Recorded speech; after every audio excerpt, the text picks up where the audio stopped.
तो वीडियो शुरू करने से पहले मैं आपको कुछ क्लिप्स दिखाना चाहता हूँ।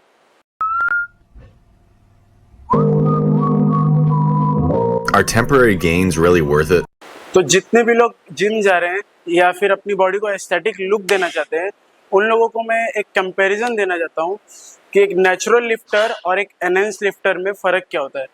एक नेचुरल लिफ्टर साल भर पूरे 365 दिन अगर अच्छी ट्रेनिंग रखता है, अच्छी डाइट रखता है, अच्छे न्यूट्रिशंस रखता है, तब जाके वो 3 से 4 kilo lean muscle mass gain कर सकता है। वहीं दूसरी तरफ एक एनहेंस एथलीट एक साल में करीबन 8 से 10 kilo lean muscle mass gain कर सकता है। तो ये सुन के तो ऐसा लगता है कि हाँ ठीक है, एनाबॉलिक्स अच्छे हैं, एनाबॉलिक्स को यूज़ करना चाहिए जल्दी बॉडी बनाने के लिए, लेकिन ऐसा नहीं है। आगे सुनिए, वो हमारी बॉडी में काम कैसे करता है। एनाबॉलिक्स, जब भी आप कोई एनाबॉलिक स्टेरॉइड्स लेते हो, इंजेक्ट करते हो, जैसे कि मैं नाम बता देता हूँ आपको, ट्रेनोबॉल हो गया, डेका ड्यूराबल हो गया, स्टेनाजोल हो गया, एक्सेट्रा एक्सेट्रा, ऐसे ही काफ़ी सारे एनाबॉलिक्स हैं।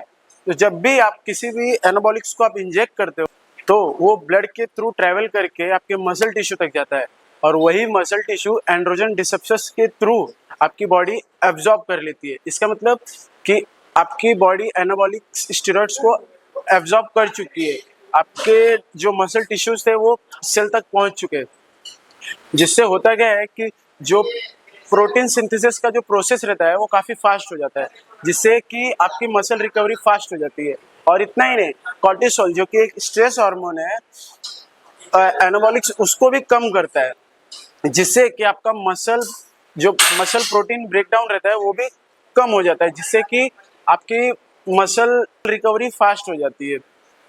तो ये सब सुनने के बाद तो अच्छा लग रहा है, ऐसा लग रहा है कि भाई ठीक है, अब एनाबॉलिक्स तो अच्छे हैं, बॉडी बनानी है तो एनाबॉलिक्स को यूज़ करो, लेकिन ऐसा नहीं है। एनाबॉलिक्स एक स्लो पॉइजन है, आपकी बॉडी में एक धीरे धीरे वो पॉइजन का काम करता है। तो आइए जानते हैं, सबसे पहले जान लेते हैं ना कि उसके फ़ायदे क्या क्या है। एनाबॉलिक्स अगर आप यूज़ कर रहे हो तो आपको उससे क्या क्या बेनिफिट मिलेंगे आपकी फिजिक्स में। सबसे पहला तो आपका लीन मसल मास बढ़ जाएगा, आपकी स्ट्रेंथ बढ़ जाएगी, क्योंकि आपकी बॉडी में प्रोटीन सिंथेसिस है वो फास्ट हो चुका है, वो प्रोटीन सिंथेसिस को प्रमोट करता है। इस वजह से आपके बॉडी में स्ट्रेंथ काफ़ी बढ़ जाएगी। स्ट्रेंथ बढ़ जाएगी तो ऑब्वियस सी बात है कि आपका मसल मास भी काफ़ी बढ़ जाएगा। और दूसरा है कि आपकी पूरी ओवरऑल परफॉर्मेंस अच्छी हो जाएगी, जैसे कि कंपाउंड्स मूवमेंट जितने भी होते हैं उसमें ऑलमोस्ट आपकी 1.5x आपकी लिफ्ट्स बढ़ जाएंगी। और आपके मेडिकल इश्यूज कोई होंगे, फॉर एग्जांपल आपको कैंसर है या फिर कोई भी हार्मोनल डेफिशिएंसी है, तो उसमें भी आपके मसल लॉस को डिले करता है, जल्दी मसल लॉस होने नहीं देता है, और आपकी रिकवरी को फास्ट करता है। जैसे कि मैंने कहा कि कॉर्टिसोल जो कि एक स्ट्रेस हार्मोन है, वो उसको भी कम करता है, जिससे कि आपकी रिकवरी फास्ट हो जाती है, बेहतर हो जाती है, और आपकी बोन डेंसिटी को इम्प्रूव करता है। आपकी बोन डेंसिटी है वो भी काफ़ी इम्प्रूव हो जाती है ड्यूरिंग एनाबॉलिक्स यूज़। नुकसान क्या क्या है इसके? नुकसान तो काफ़ी सारे हैं, ये गिनाता हूँ अभी मैं। तो सबसे पहला डिसएडवांटेज है, आपको ये नहीं भूलना चाहिए कि आपका हार्ट भी एक मसल है। अगर आप एक्सट्रीम एनाबॉलिक्स यूज़ कर रहे हो तो आपके हार्ट पे एक अनसर्टेन प्रेशर पड़ता है, जिससे कि उसको फंक्शन करने में काफ़ी दिक्कत आती है। तो इससे आपको हार्ट अटैक की भी दिक्कत आ सकते हैं।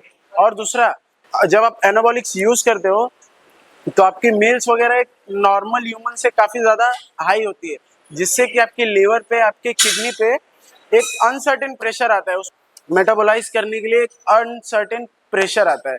तो आपकी किडनी पे भी और आपके लीवर पे भी, दोनों पे काफ़ी ज़्यादा प्रेशर रहता है। और अगर आप एनाबॉलिक्स छोड़ देते हो तो क्या होता है कि आप एडिक्टेड हो जाते हो, जैसे कि अब जैसे ही एनाबॉलिक्स छोड़ोगे तो आपकी जो नेचुरल प्रोडक्शन है ना वो एकदम सडनली गिर जाएगी, सडनली डाउन हो जाती है, तो जिससे कि आप एकदम डिप्रेशन में रहने लगोगे। तो उससे ज़्यादातर लड़के करते क्या है कि दोबारा से साइकिल शुरू कर देते हैं अपने आप को सेटिस्फाई करने के लिए। तो धीरे धीरे वो एक सर्कल में फंस जाते हैं, सर्कल में फंस जाते हैं मतलब लिया फिर बन गई, फिर छोड़ा तो उतर जाए, फिर चढ़ा लिया, तो ऐसे एक ट्रैप में वो फंस जाते हैं। और इससे क्या होता है कि आपके जो हार्मोन रहते हैं वो इम्बैलेंस हो जाते हैं। फॉर एग्जांपल, आपका जो टेस्टिकल है वो श्रिंक होता है, उसी के साथ साथ जो आपका स्पर्म काउंट है वो कम हो जाता है। और आपका स्पर्म है ना एक एब नॉर्मल तरीके से ट्रैवल करता है और आप उसी के साथ साथ आपका स्पर्म काउंट भी कम हो जाता है। और चौथी चीज है कि आपका हेयर फॉल हो सकता है। एक्सट्रीम केसेस में ये देखा गया है due to usages of testosterone. जब आपकी बॉडी में ज़्यादा टेस्टोस्टेरोन हो जाता है तो वो डीएचटी में कन्वर्ट हो जाता है, जिससे कि आपके जो हेयर फॉलिक्यूल्स रहते हैं वो धीरे धीरे वीक पड़ जाते हैं, इवेंचुअली वो मर जाते हैं, जिस वजह से आपको हेयर फॉल होता है। तो इतने सारे साइड इफेक्ट होने के बावजूद बड़ी हैरानी की बात है कि ओवर 1 मिलियन लोग अभी तक एनाबॉलिक्स को यूज कर चुके हैं। तो मेरी आपसे एक ही रिक्वेस्ट रहेगी, अगर आपका गोल बॉडी बिल्डिंग नहीं है, स्टेज पे उतरना नहीं है, अगर आप खाली इंस्टाग्राम पे कुछ लाइक्स के लिए या सोशल मीडिया पे वायरल होने के लिए एनाबॉलिक्स यूज कर रहे हो, अपने आप को नेटी बोल के यूज कर रहे हो, लोगों को गलत मैसेज दे रहे हो, तो ऐसा मत करो। आपको कुछ लाइक्स के लिए आप अपनी हेल्थ को बहुत ज्यादा खतरे में डाल रहे हो। तो being a responsible person, naturally चीज़ों को जितना आप करोगे उतना आपके लिए बेहतर रहेगा लॉन्ग टर्म में। तो नेचुरल बॉडी बिल्डिंग करो, काफ़ी अच्छा गेम है। बॉडी बिल्डिंग को गंदा मत करो एनाबॉलिक्स वगैरह लगा के या फालतू चीज़ें करके। जितना आप नेचुरल रहोगे उतना बेहतर रहेगा, मेरा ये सजेशन है। और बाकी मर्जी आपकी, आपको क्या करना है वो आपके ऊपर है।